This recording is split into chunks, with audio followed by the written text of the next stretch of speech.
In the name of the Father, the Son, the Holy Spirit. Amen. Mary arose and went in haste. I would like to use an excerpt from the message of Pope Francis on the 27th World Youth Day 2023 in Lisbon, Portugal.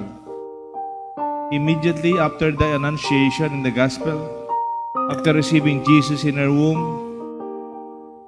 Mary rose and went in haste. Arise, let us remember.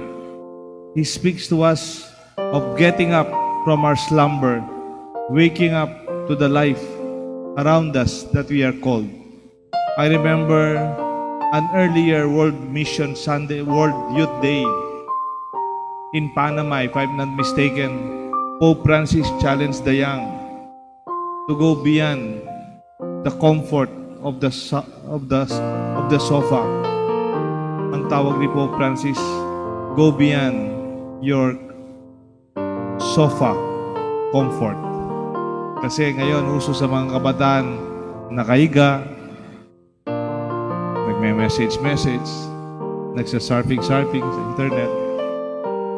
Because in these troubling times, when our human family already tested by the trauma of the pandemic and is rocked away by tragedy of wars, Mary, to all of us, especially to you, the young people in our community, you are like herself to the path of proximity and encounter. Mary was very young when she received Jesus, and that encounter did not make her proud, did not make her appreciate her situation only, but she got up and helped Elizabeth. Mary arose. After the Annunciation, Mary could have focused on herself and her worries, her fears about her condition. Minsan, may problema ako, may pagbabagong malaki sa buhay ko. Ano yon? Yung may baby ako, may problema ako, baka hindi mayatanggap nito ni Joseph. Marami siyang concern. And yet, instead, she entrusted herself completely to God. Her thoughts turned to Elizabeth. She got up and went forth into the world of life and movement. We can assume and we can be absorbed sa pangangailangan ng ibang tao. Like Mary, when she received Jesus, kagad niyang nalaman, buntis pala itong matanda niyang kamag-anak. She arose, tumayo siya kagad, and went to serve Elizabeth. Even though the astonishing message of the angel had caused her tremendous shift in her life's plans, the young Mary did not remain paralyzed, for within her was Jesus. Pag tinanggap natin si Kristo sa buhay natin, kamukha ni Maria, nakanda tayong tumulong sa iba. Pag nagsisimba tayo araw-araw, may misa tayo dito, nagsisimba tayo sa linggo, we receive Jesus in our communion. And hopefully, like Mary, we can arise and continue to serve and begin to serve others. Within her, Mary already bore the lamb that was slain and yet lives. She arises and sets out. She is confident that God's plan is best for her life. Kahit may plano si Maria, may plano si Jose sa buhay nila, pero alam ni Maria, pinakamahalaga ang plano ng Diyos sa buhay natin. Kung minsan may nangyayari sa buhay natin, hindi natin naintindihan. Bakit kaya?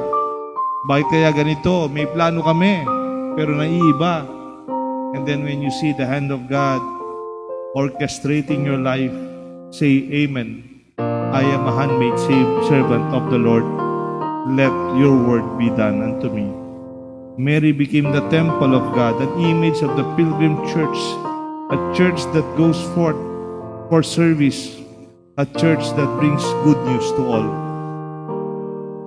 To experience the presence of the risen Lord in our lives is to encounter Him alive, is the greatest spiritual joy and explosion of life in our life. The Mother of the Lord is a model of the young people on the move who refuse to stand in front of a mirror to contemplate themselves and get caught by the net of their worldly life. Many people are very gifted. Many people are blessed by God. But they are too conscious. Ay, para yatang may pimple ako dito. Ay, parang tumataba na yata ako. Ay, para yatang hindi yata bagay ngayon na na-sunburn ako. Ay, baka nung masabi ng mga tao, mahaba na yung buhok ko. We begin to be conscious of ourselves up to the point we forget a real mission in life. Mary's focus was always directed outside, not only for herself, not only about herself, and she went in haste. Thus, Mary's haste is a sign of her desire to serve, to proclaim her joy, and to respond without hesitation to the grace of the Holy Spirit. Mary was motivated by the need of the elderly cousin, Elizabeth. She did not hold back or remain indifferent. She thought more of others than of herself. Kung minsan, pwede tayong tumulong, pero hindi natin ginagawa. Gusto natin, sigurista tayo. Pero mas maganda daw yung gumagawa ka ng kabutihan at sa paggawa mong kabutihan, kung minsan nagkakamali ka kasi niloko ka. Yung palang nagpapatulong sa'yo, hindi naman talaga nangangailangan. Pero parang mas maganda yung nagkakamali ka sa paggawa ng kabutihan kaysa doon nagkakamali ka kasi wala kang ginagawa kabutihan sa buhay mo. There are no reservations in visiting Elizabeth. No formality. Di ba kung minsan, ba't di mo siya tinulungan?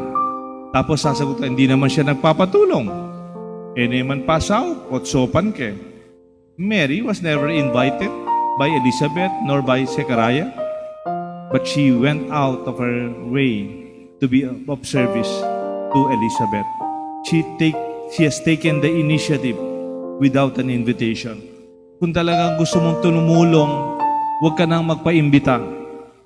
Kung bisa kang gawang mayap, nakapayag ka, respond to it with initiative.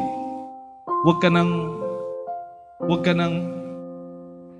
maghanap ng atensyon para to call your attention. Pag nakikita mo na, kahit hindi sinasabi, naintindihan mo na. Yung pakikinig, hindi lang yung pakiramdam na wala naman sinasabing pagtulong, hindi naman nagpapatulong, walang sinasabi. Sa Kapampangan, napaganda. Pakiramdam. Nanong daramdaman mo. 2 beses, 2 bagay yon. Pwede yung doktor, sasabihin sa'yo ng doktor, nanong daramdaman mo. Para bang, what do you feel? No? May lagnat ka. Pero may 2 meaning yon sa Kapampangan. Nang daramdaman mo, what do you hear?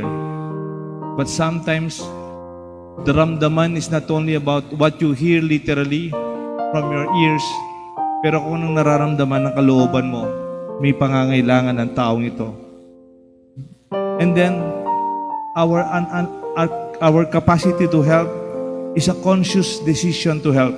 It's not only an accident or nagpatulong lang kaya tumutulong tayo. This is a conscious decision of Mary to leave her comfort zone in her own home and to go to a country hill and visit, not only visit, but stay with Elizabeth for 3 months. It was purposive to express love and commitment to be of help. Tignan mo, hindi lang siya nagso-social visit. Di ba may social visit? Yung, hello, kumusta ka na? And then you go, bye-bye, thank you. It was not a social visit, nor a political visit. Ngayon, eleksyon ng mga barangay, maraming nagbibisita sa inyo. Ang tawag doon, political visit. Pagkatapos ng eleksyon, kayo nang maghahanap sa kanila. I think the real visitation or the experience in the gospel today is purposive, not because I want to get something from you. Hindi kita binibisita kasi gusto ko magkaroon ng boto. Binibisita kita because I really are committed to help you. And maybe even expression of love. We are bearers of goodness. When we visit and when we go out to each other, indeed like Mary, we are receiving the Jesus in our life as Mary received Jesus in her womb. And Mary immediately visited Elizabeth, running to the hill countryside, assisting Elizabeth for 6 months and 3 months, and decided to help her with commitment to see her through. Parang hindi niya iniwan. Di ba 6 months na niya? 6 months nabuntis si Elizabeth, and she remained 3 months with her. Ang gusto sabihin, kung magko-compute ka, hindi niya iniwanan si Elizabeth hanggang hindi napanganak si John the Baptist. She went through Elizabeth up to the point of her giving birth. It was a committed visit. Minsan po may isang matchin. May kwento po ako. May isang matchin. Yung matchin, nasa itaas ng halaman. Nakita niya yung malaking leon na trap yung paa niya. Kahit malaki yung leon, hindi siya makalagpas dun sa trap. Nanghihina siya kasi masakit yung trap. May sugat siya. Hindi siya makatayo kasi masakit yung trap. Nagtataka yung matchin kasi nanonood lang sa taas yung matchin. Lumalakas yung leon. Una, nanghihina.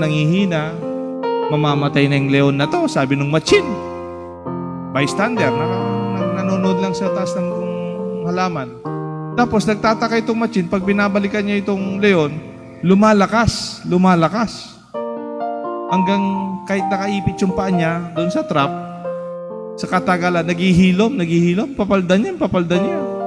Up to the point, yung leon, malakas na, at yung kanyang sugat, nag-heal na, he was able to go free. Nakawala yung leon na naging malakas. Sabi ng matchin, alam ko na ang gagawin ko. Na-inspire ako kung ano yung dapat gawin ko sa buhay ko.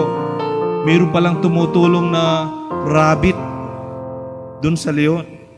Patago, yung rabbit, pinagdadala ng pagkain yung leon. Hanggang lumakas yung leon and he was healed. Sabi ng matchin, I learned my lesson.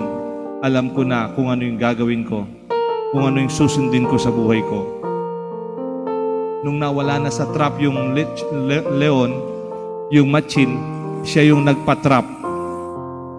At naghihintay siyang may pagpapakain sa kanya, may magdadala ng pagkain, hanggang namatay siya sa gutom. My dear friends, I'm sorry with that very simple story. Kung minsan, we miss the whole point. It's not about Elizabeth being visited that inspired us. It's also more so about Mary going out of her way to visit Elizabeth and serve her.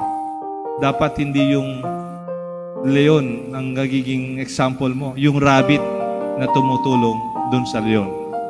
And let this be our good news. Mary arose and went in haste to serve Mary. And maybe these good things that Mary have done had led her to be assumed body and soul into heaven. The Father, the Son, and the Holy Spirit. Amen.